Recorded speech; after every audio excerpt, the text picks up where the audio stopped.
खामोशी में भी शोर तेरा दिल के अंदर बस जाता है, बिन बोले ही सब कह देता तू जब नजर मिलाता है। लफ्जों की क्या जरूरत है जब आंखों में कहानी हो, हर एक पल में तू ही तू, ये कौन सी नादानी हो। मैं चुप हूँ पर महसूस कर तू मेरी हर निशानी हो।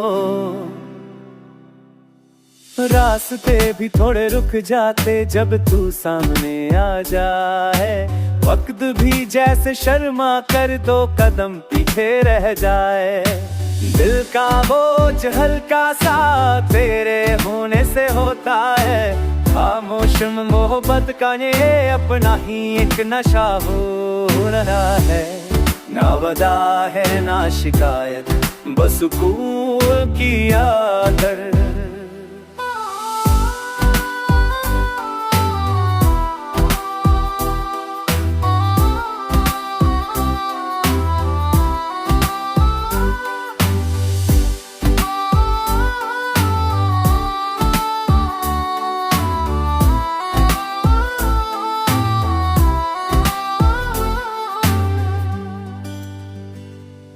कभी धूप कभी छाया सी तेरी यादें साथ चलती, मैं थक जाऊं जब दुनिया से तेरी सोच ही संभलती।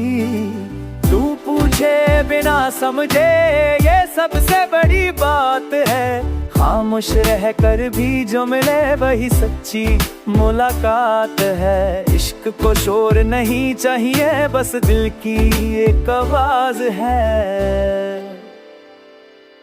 अगर कभी दूर हो जाऊं समझना पास ही हूँ, दिल के जिस कोने में तू है उसी जगह मैं भी हूँ। ना खत लिखे ना फोन की घंटी, ना कोई निशानी छोड़ी, बस एक खामोश सी मोहब्बत जिंदगी भर के लिए जोड़ी। जो बिना कहे भी रह जाए वही इश्क अमर हो जाए।